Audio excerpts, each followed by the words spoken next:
Well, it is bowl season for the Illini. I talked one-on-one with head coach Brett Bielema to preview the Cheez-It Citrus Bowl and give you a look ahead at the 2025 Illini football campaign. That's right, Glenn. We give you a look back at the 9-win regular season, dig into some of the top storylines from the year in the transfers, opt-outs, and give you our keys to an Illinois victory. And it's a New Year's Eve bowl game. This team had plenty of Christmas cheer, how Illinois football gave back to families in Urbana. This is the Your Illini Nation Bowl Special.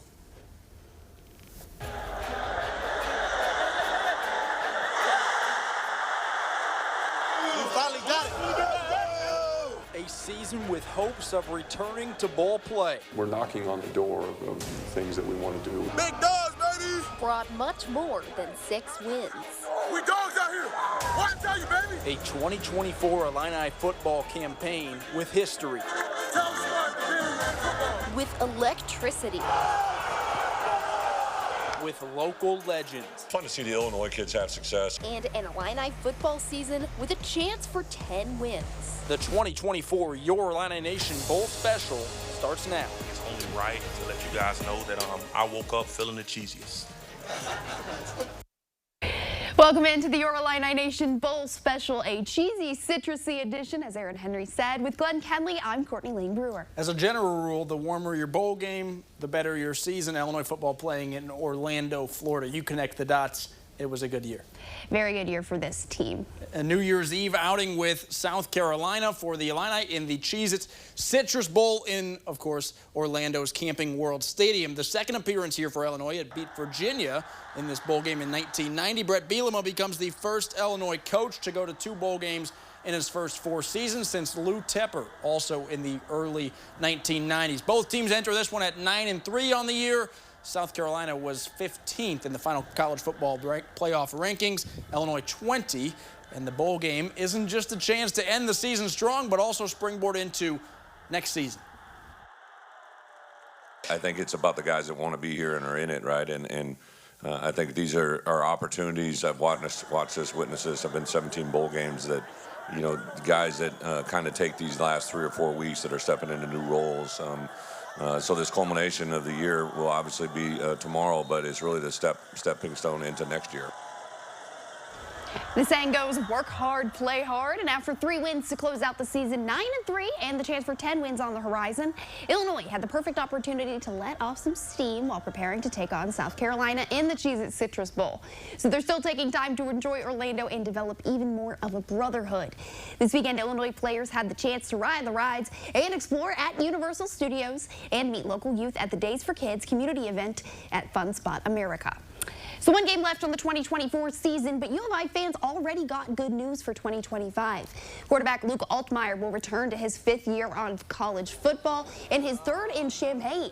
He announced the news to a sold-out crowd at the State Farm Center in the first half of the men's basketball game against Tennessee a few weeks ago. 2024 was a breakout year for Altmaier, more than 2,500 passing yards, 25 total touchdowns, and just 5 picks, cutting that number in half from a season ago. It was a no-brainer. I love being here. I love the coaches I do it with, love my teammates, love the community that I'm in. They've helped me in so many different ways, and really just, you know, want to be here as long as I can. So hopefully with this new NCAA rule, I can just keep coming back. So yeah, I really enjoy it. All right, well, we got more to talk about for Illini football. In fact, it's 2024, so that means there's opt-outs, there's transfers. We'll get to all that, but first, let's take a look back at how we got here. It's been quite the ride. That's right. Let's start off the top, Glenn. And the Illini take care of business week 1 against Eastern Illinois, and then that led them to a massive early season win against then number 19 Kansas. Xavier Scott had 2 interceptions and a forced fumble, earning National Defensive Player of the Week honors. The Illini handled Central Michigan at home, and then pulled off, you're looking at it now, an OT thriller in Lincoln. Pat Bryant's touchdown proved to be the game winner. Illinois had its first 4-0 start since 2011. That's when Bielema knew this team just might be special. I thought we just answered ourselves a lot of questions. we had, just about where we wanted to go, what we want to do. I felt we would beat Kansas. I just thought our guys were going to be into that game. It was a home game. It was all that, and a ranked opponent. But to go on the road and play a Nebraska team at the time was undefeated. I think they lost 5 more after us in a row. So I think we I always talk about when we play a team, it's not what we do to them that week, but what they do after us, right? Because of the physicality that we embrace and try to play. One of the toughest places to play in America is where the Illini took their first loss, 21-7 to now CFP quarterfinalists Penn State. But a big bounce back came in the form of a roller coaster versus Purdue. A 24-point halftime lead at home wound up turning into an OT contest, and you'll never guess who saved the day. Pat Bryant. Pat Bryant, an OT winner once again. Game 7 brought what felt like perhaps the biggest win of the year and my favorite weekend of the entire calendar year. The Orange and Blue decisively beat the reigning national champs to clinch bowl eligibility on the 100th anniversary rededication game of Memorial Stadium. Just a special day in Champaign, I Illinois. will never forget that weekend. That was a special one. The uniforms and the helmets were pretty sweet, too. A trip to Eugene, Oregon to take on the #1 team in the country, and Oregon played like the #1 team in the country. 38-9 loss, the sole lopsided defeat of the season for Illinois. A chance to bounce back against Minnesota falls just short. Luke Altmaier's fumble on a potential game-winning drive means the Gophers leave Champaign victorious. Illinois fans start to feel November PTSD, but not for long. Illinois tops Michigan State and then completes one of the more insane endings you saw in all of college football this year. The field goal missed. Timeout was called by Rutgers. Pat Bryant, game winner. How many times are we going to say that? Win number 9 came at Wrigley Field. The Aiden Lawfrey game. The Gibson City kid ran for 175 yards and 3 touchdowns.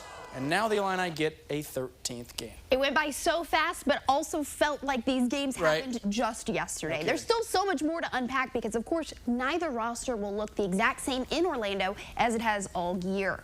Tristan Thomas joins us now for a look at the transfer portal and opt-out news for both Illinois and the Gamecocks.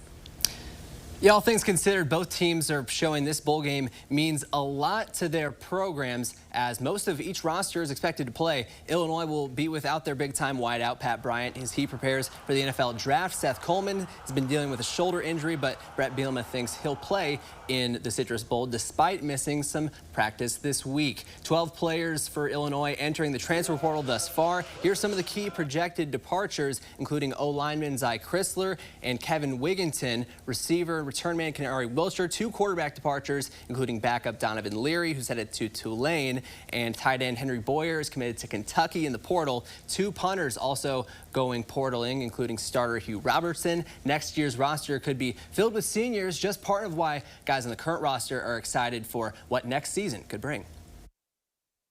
But I think it has to do with the program we have here and like just the way we practice, the way we train, and all those kind of things. I think that Coach B does a great job of that, and I think it makes you want to stay because you know you're getting better at football and you know you're learning how to film something. You know you're training well. 2 key opt-outs for the Gamecocks. SEC Defensive Player of the Year Kyle Kennard, a potential first-round pick at defensive end, and a big loss with 11.5 sacks this season. Offense running back Rocket Sanders also not playing after compiling nearly 1,200 yards from scrimmage and 13 touchdowns. Head coach Shane Beamer believes that Brett Bielema coached Illini present a tough challenge. Ton of respect for Brett and his team. We were at an event together last night and told the people there, and it's the truth, that they do things the right way at Illinois. You can watch tape and you can tell the teams that are about the right stuff and playing the game the right way, and they absolutely play the game the right way. Be a 9-win team and easily could be in the playoff as well. 2 losses to playoff teams as well. He's got a really good football team. Will be a really big challenge for us tomorrow.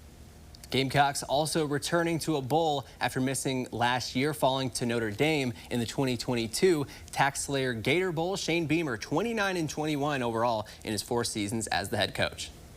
Stick with us. Coming up after the break, we'll tell you how the Illini helped give local kids a Merry Christmas. Plus, we've still got my one-on-one with head coach Brett Bielema to get to. He tells us about the quarterback that picked Illinois in the portal, that and much more. Still ahead.